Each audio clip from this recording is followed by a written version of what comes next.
ইরানে কার্যকর আক্রমণ চালাতে ভোল বদল করে অনেক আগেই ঢুকে পড়েছিল ইসরায়েলি গোয়েন্দা সংস্থা মোসাদের সদস্যরা। ইসরায়েলের সংবাদ মাধ্যম দ্য জেরুজালেম এমন খবর আগেই প্রকাশ করেছে। সেই খবরের সত্যতা পাওয়া গেল ইরানের হাতে মোসাদের 2 গোয়েন্দা সদস্য আটক হওয়ার ঘটনায়। এবার ইরান এই গোয়েন্দা সদস্যদের তুরুপের তাস হিসেবে ব্যবহার করতে পারে বলে ধারণা করছেন বিশ্লেষকরা।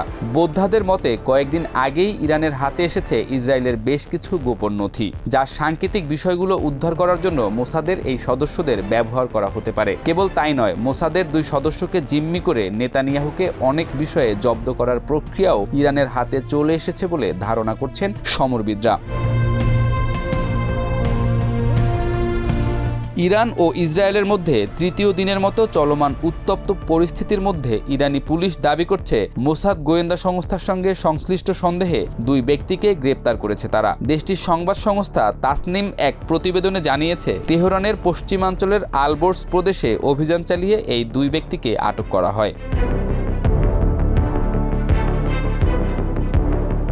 তাসনিমের প্রতিবেদনে আরও বলা হয়, মোসাদের সন্ত্রাসী দলের 2 সদস্য যারা বোমা, বিস্ফোরক, বুবি ট্র্যাপ এবং ইলেকট্রনিক সরঞ্জাম তৈরি করছিল তাদের গ্রেপ্তার করা হয়েছে। ইরানি পুলিশের একজন মুখপাত্র আরও জানিয়েছেন, আটককৃতরা একটি গোপন ঘাঁটি থেকে কাজ চালিয়ে যাচ্ছিল এবং তারা সরাসরি ইরানের অভ্যন্তরীণ নিরাপত্তার প্রতি হুমকি হয়ে উঠছিল।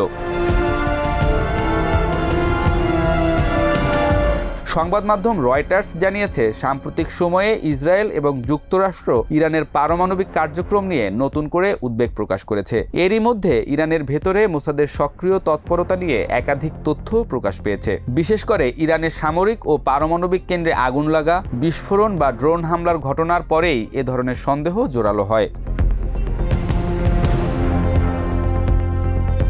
সংবাদ মাধ্যম দ্য জেরুজালেম এর তথ্য অনুযায়ী ইসরায়েল বিগত কয়েক বছর ধরে ইরানে একটি দীর্ঘমেয়াদী গোপন অভিযান পরিচালনা করে আসছে। এই অভিযানের আওতায় ইরানের অভ্যন্তরে ড্রোন ঘাঁটি স্থাপন, উন্নত অস্ত্র পাঠানো এবং বিশেষ বাহিনী অনুপ্রবেশের মতো পরিকল্পনাও অন্তর্ভুক্ত ছিল। এসব তৎপরতা ইসরায়েলি সামরিক বাহিনী ও গোয়েন্দা সংস্থা মোসাদের যৌথ সমন্বয়ে পরিচালিত হয়েছে বলে তাদের প্রতিবেদনে দাবি করা হয়। তবে ইরান দাবি করেছে, এই 2 ব্যক্তির গ্রেপ্তার হওয়া কেবল একটি বিচ্ছিন্ন ঘটনা নয়, বরং একটি গভীর ষড়যন্ত্রের প্রমাণ। ইরানি কর্তৃপক্ষ মনে করছে এই ধরনের সন্ত্রাসী কর্মকাণ্ডের পেছনে আন্তর্জাতিক সমর্থন রয়েছে এবং তারা এটি আন্তর্জাতিক মঞ্চে উত্থাপন করার জন্য প্রস্তুতি নিচ্ছে। ইরানের অভ্যন্তরীণ নিরাপত্তা বাহিনী জানিয়েছে, আটককৃতদের কাছ থেকে বেশ কিছু গুরুত্বপূর্ণ তথ্য পাওয়া গেছে, যা মোসাদের তৎপরতা সম্পর্কে আরও বিস্তারিত জানতে সহায়ক হবে। তেহরানে নিযুক্ত একজন সিনিয়র নিরাপত্তা কর্মকর্তা বলেন, আমরা বিশ্বাস করি বিদেশি শক্তিগুলো ইরানের স্থিতিশীলতা নষ্ট করতে দীর্ঘদিন ধরেই সক্রিয়ভাবে কাজ করে যাচ্ছে। এই প্রেক্ষাপটে আন্তর্জাতিক বিশ্লেষকরা মনে করছেন, ইরান ও ইসরায়েলের মধ্যে চলমান উত্তেজনা কেবল 2টি দেশের বিষয় নয়, বরং পুরো মধ্যপ্রাচ্যের নিরাপত্তা পরিস্থিতির উপর এর গভীর প্রভাব পড়তে পারে। ইতোমধ্যেই জাতিসংঘ ও ইউরোপীয় ইউনিয়ন বিষয়টি নিবিড়ভাবে পর্যবেক্ষণ করছে।